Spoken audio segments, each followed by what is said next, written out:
Can you see my screen? Yes, sir. All right. All right. So I don't know how much you need from me today. I'm happy to answer questions all 50 minutes. You are totally fine if you're like, man, I got this.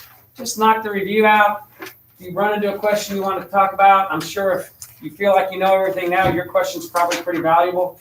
You already feel like you're in a good place. So just shoot and I will do whatever. What you got? For like plotting, when like you have everything and you're plotting it and it's like flat extra points, are you gonna give us those or do we have to like? I normally do, really from a selfish perspective, so that I don't, because if I don't, then I have to actually have a key with every single point written out. So what I normally do, and let me just pull something like that.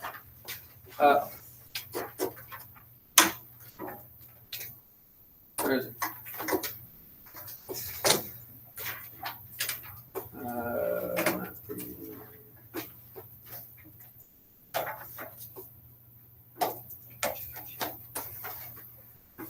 Oh, I also want to talk about course selection. I don't think I've talked with you guys about that, have I?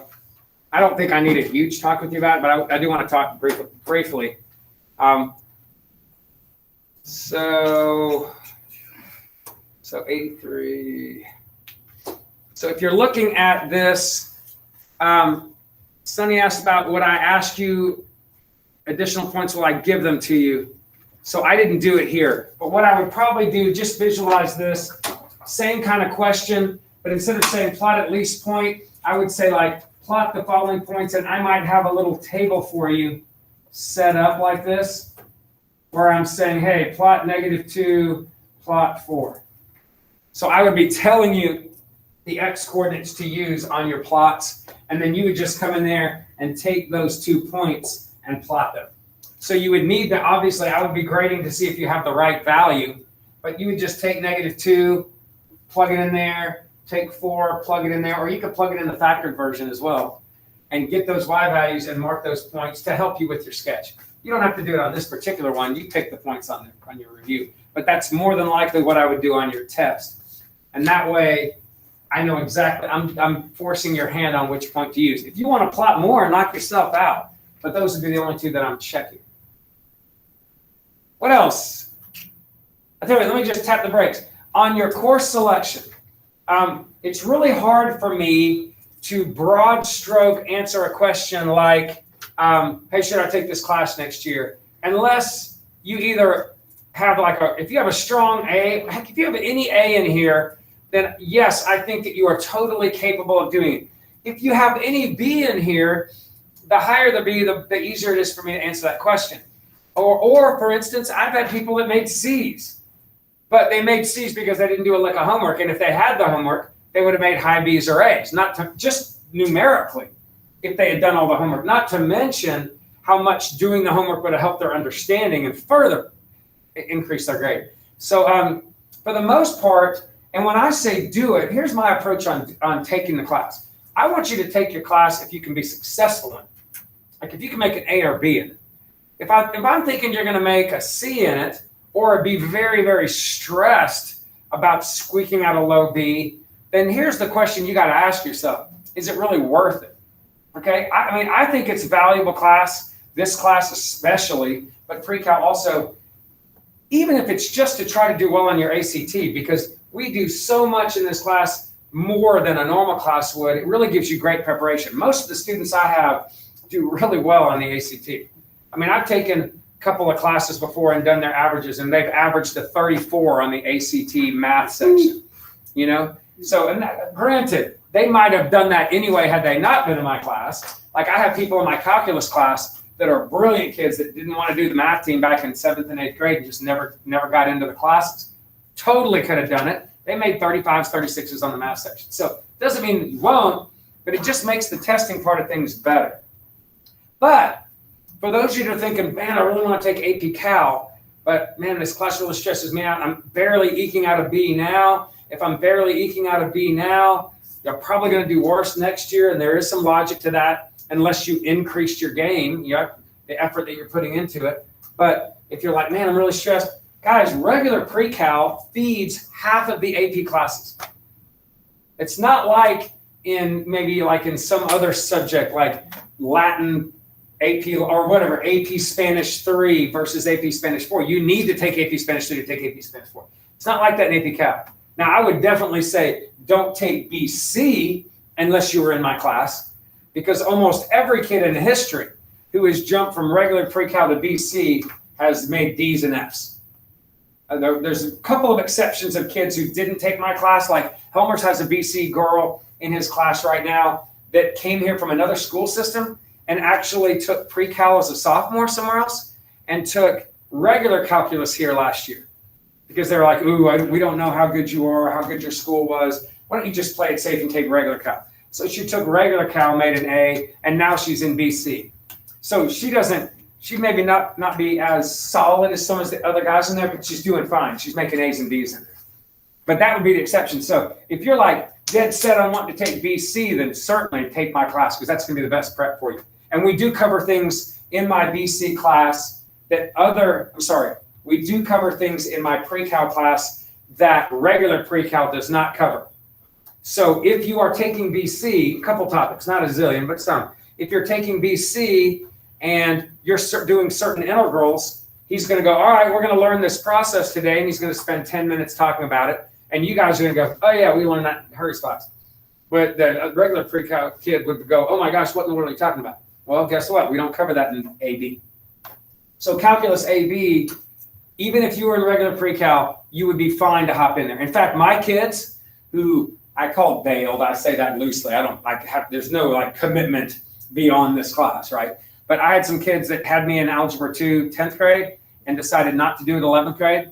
And you can probably go talk to those. I've talked to some, and they said, I am bored to tears in that class, but because my workload and my extracurriculars are so much, it's actually been good in the long run. And they'll end up coming back and taking AP Cal and being fine, And I have a ton right now currently in AP Cal that did that left in 10th grade, took regular pre-cal in 11th grade, and then they're back with me. And almost all of them are making A's. Okay, and none of them are making C's. It's A's and B's. The only people that make C's and worse in my AP Cal class are people that bailed. I mean, literally, they quit in November.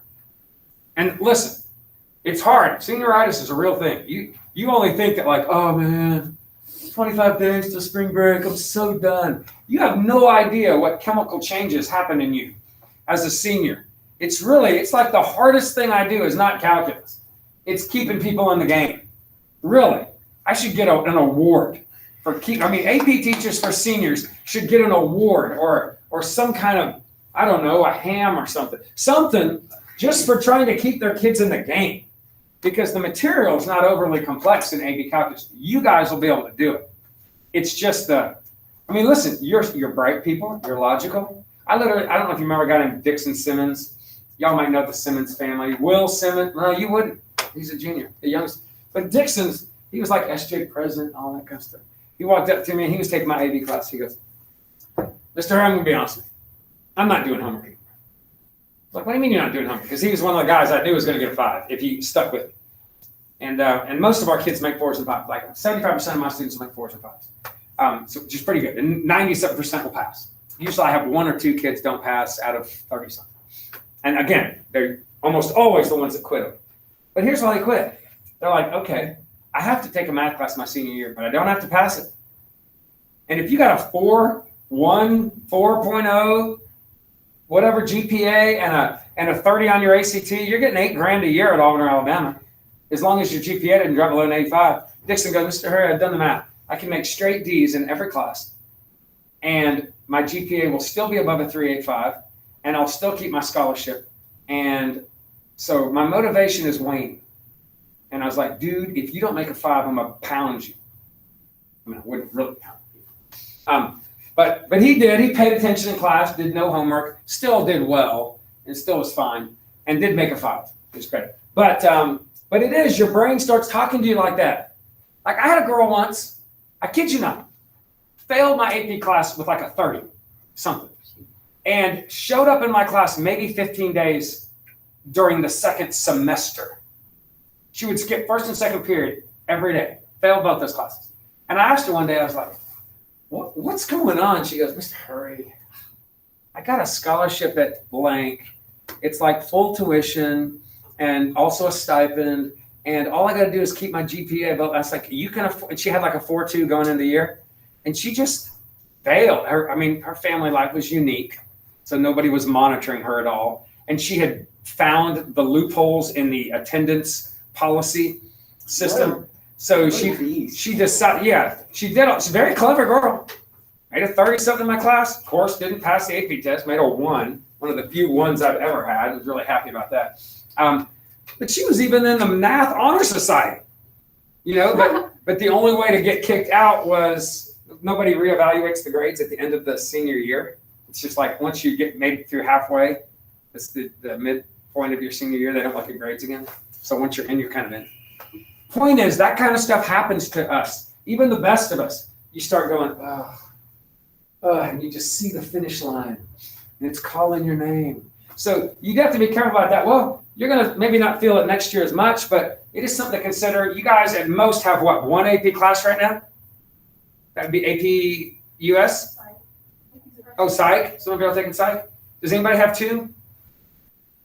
This is like 1. The workload in here is easily more than the workload in my AP Cal class. Easily.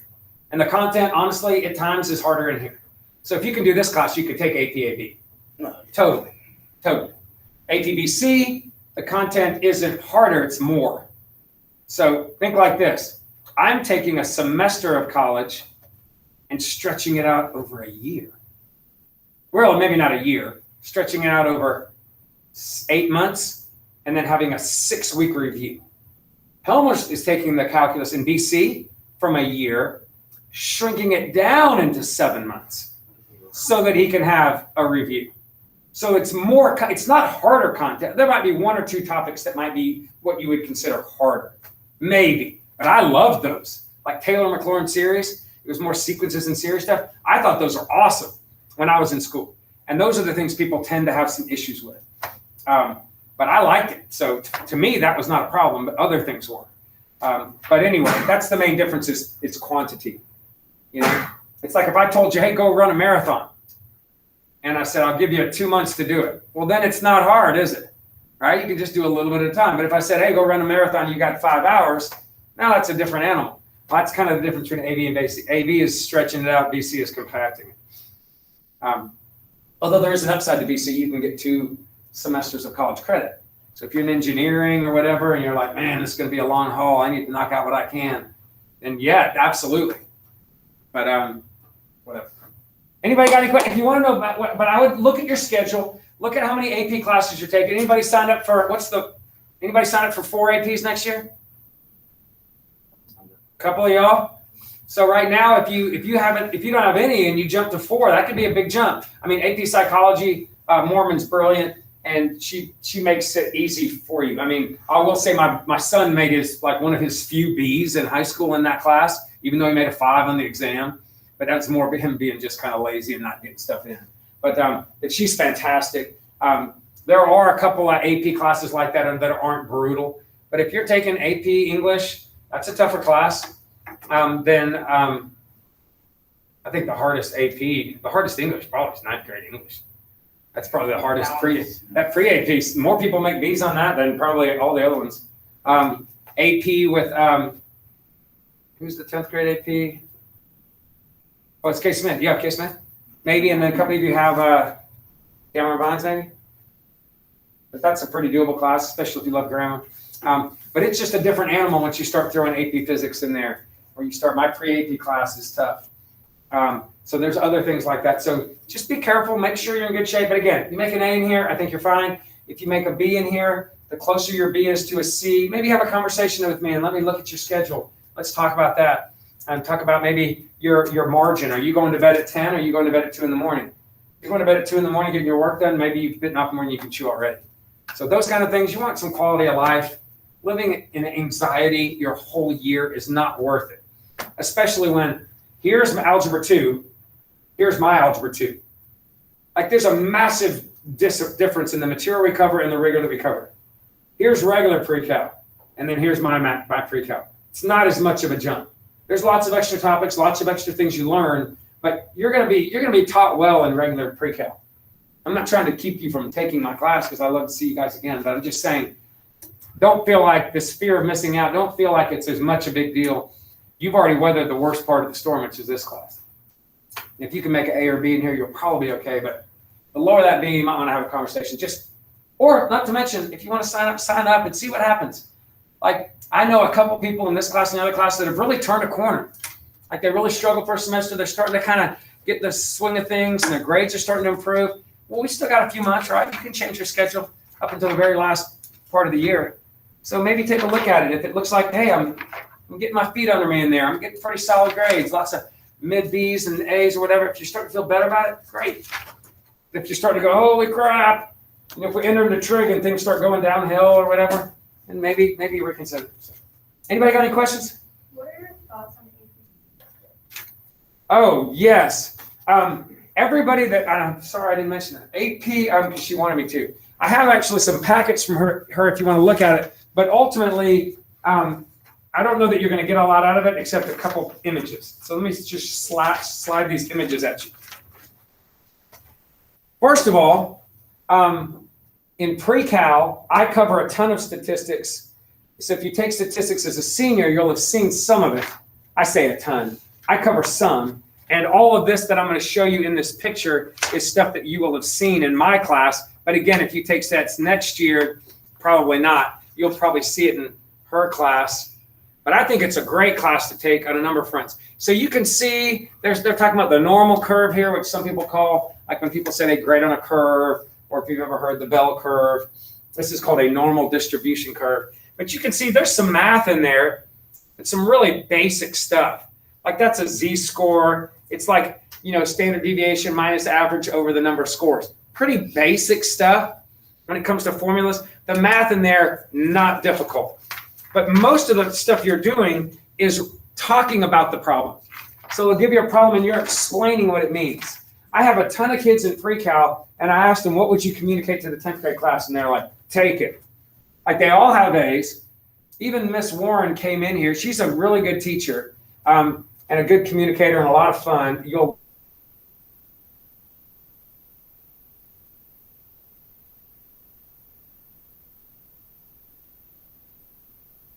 I do have a couple of juniors this year that think they're going to take stats and not calculus because they hate math. I don't know exactly why they've been in the math team this whole time, but they're like, I just hate it. I want to take something different.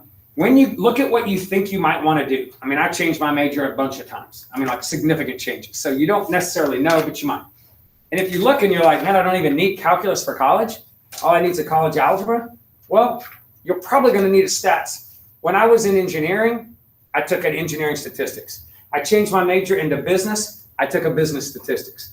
I punted my degree in finance. I have a business degree in finance, and went back and got a degree in math and a secondary, a master's in education. And I had to take a education statistics. So there's so many different fields that want you to know statistics at some level. You're going to probably take one. Great. If you can sneak that in on top of your other math course as an elective, I strongly encourage you. And you guys won't have any trouble with the math side of things, whereas other kids are like, their brains are blowing up and it's harder for them. And if you talk to people about scores, her scores don't look as good as like Helmer's and my AP math scores, but here's why. There are tons of people that take AP stats because they stink at math, but they have to take a math, and they heard stats was easy, so they took stats. We get the kids who are really great in math, and they want to take calculus. Well, of course, if you have great kids, you're going to end up having good scores. How good they are maybe is a reflection on how hard you work, how well I communicate. But in stats, the kids that we share, the ones that I teach and she teaches, almost always make 4s and 5s with her. So if you really start comparing the quality of the students, like if you take what we share in common, her scores are 4s and 5s like all day long. So she does a really good job of communicating. I think you'll like her. She's taught it now about 7 or 8 years. So she really gets the math now, which it does. There's a learning curve. I can speak from experience on that. It takes a while to really get the whole AP language and understand their tests. But I would encourage you to take it if you can, either next year or your senior year, if you can squeeze it in. Because it's going to be one of the AP classes that you think aren't that bad. It's not like Physics C or BC Cal or maybe English if you struggle in English like I like when it came to writing and composition stuff, that was not my strength. Whatever. Anybody else? But talk to me individually if you really want to know my opinion, because I'm not going to go, you know, like if people start asking me, you think I should take it? I'm not going to go, yeah. Talk with me. That doesn't look good. So just talk with me in person, and I'll be happy to tell you what I think, or maybe what I would do if I were you. Anybody else? Okay. Because I did see what most of y'all put on your paper, but I just wanted to follow up a little bit. When I asked you that question, but I wanted to follow it up a little bit. Anybody got any question on any topic at this point? I think the review sheet does a pretty decent job of giving you a glimpse of what the test might look like. Does anybody have any questions? Horizontal. So when we have like a horizontal asymptote, do we just like, how do we put that in there? Like when you give us the graph. What do you mean put that in there? Like when you give us the graph and we have to get the equation. How do we have to do something to show that there's a horizontal like? Oh yeah, dotted line. So like if I give you like this problem, if I gave you this doesn't have a horizontal, but if I gave you this and said sketch the slant or the horizontal. No, I mean the ones that are like this where you give us the actual. Oh, how do you take an account for it? Yeah. Okay, so like for instance on that 32. On this 32, when you start building this equation and you start putting in the factors that represent that hole, or the factors that represent the vertical asymptotes, or the factors that represent that bounce and that cross, and you put all those in there, you're going to end up with an equation, and it's probably going to have it's probably going to have 4. Hold on. Yeah, it's going to have 3 factors on the top, but one of them's squared, and you're going to have 3 factors on the bottom, but one of them's squared. And if I multiplied all that out, what would I end up with? X to the 4th with a bunch of junk over X to the 4th. So what does that mean if my powers are the same? What would I normally do if the powers are the same? Like we should all know this at this point. So like right here, once I've put all my factors in there, if I were to multiply it out, it's going to look like this. Now what would I have done? A over B. I would have taken the coefficient of the coefficient if they're the same, right? So, but that would give me y equals 1 over 1, which is y equals 1. That would be this. But that's not my asymptote. Well, how do I fix it? I put a 2. Just put a 2 on the top. So if all you had was a bunch of factors over here, right? You had a bunch of factors, of course, one of them squared, one of those is squared because there's a, right here, there's a volcano. See how that's volcanoing right there? And then right here, there's a bounce. So one of them have a square on the top and bottom. So all you have to do is just come in there and throw a 2 in there. And same thing here with slants. When I do this one, I'm going to end up with, I'm going to let you do the math, but there's going to be a bunch of factors, right? On this particular one, 1, 2, 3 roots and a hole, there's going to be 4 there, and there's only 1, 2 vertical asymptotes and a hole here. Well, what does that mean if you were to multiply all these out? The top there would be x to the 4th, wouldn't it? Over x cubed? Wouldn't that mean that? Now, think for a second. If I were to now to find the slant, don't I have to take the bottom, whatever that would have been, by the way, don't do this, and divide it into the top? Wouldn't I have had to do that? And in my very first step, I would go x cubed times what gives me x to the 4th? And you would say x, wouldn't you? Now, if I kept going, I would also find the y-intercept there. But what that means is my slant asymptote would have had a slope of 1. Do you have a slope of 1 here? Let's see. It looks like it hits that point. Actually, it really does look like a slope of 1, doesn't it? Wait, no it doesn't, because what am I doing here? I'm jumping up by 2, aren't I? Ooh, that was dirty. Oh. And then I'm moving over by 1, 2. So it looks like I'm rising 2 over 1, rising 2 over 1, rising 2 over 1. I don't know that I'll do that on this test, but I got to be careful, right? So if my slope is 2, that would have been a lie here based on how I have it set it up. How do I fix it? Put a 2 up front. So the bottom line is with horizontals and slants, just make the numbers up front give you either the correct horizontal or the correct slope. Because by doing that, it would have made this, which would have made this, which would have given me that. Now, if there's a slope of 0, what do you do? I'm sorry.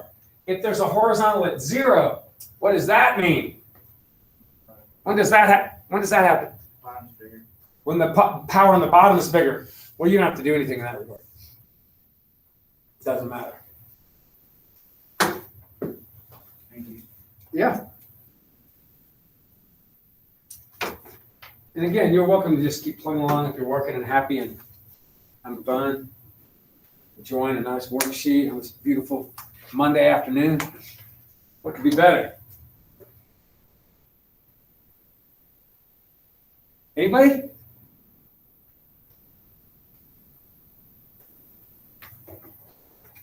Russell, you got a question? Are you good? I'm good. All right.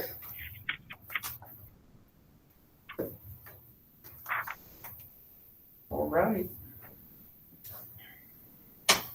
Change your mind. You know where to find me.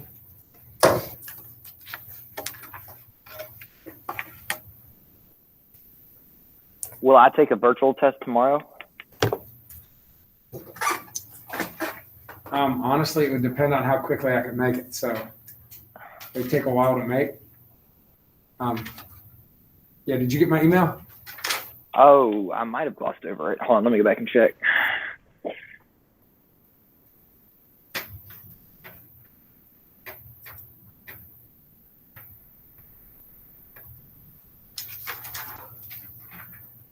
Oh, there we go.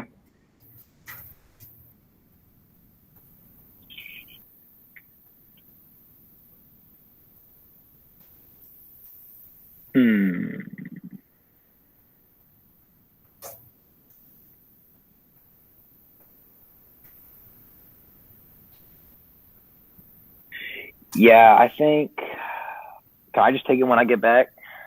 That's totally fine with me. Okay, awesome.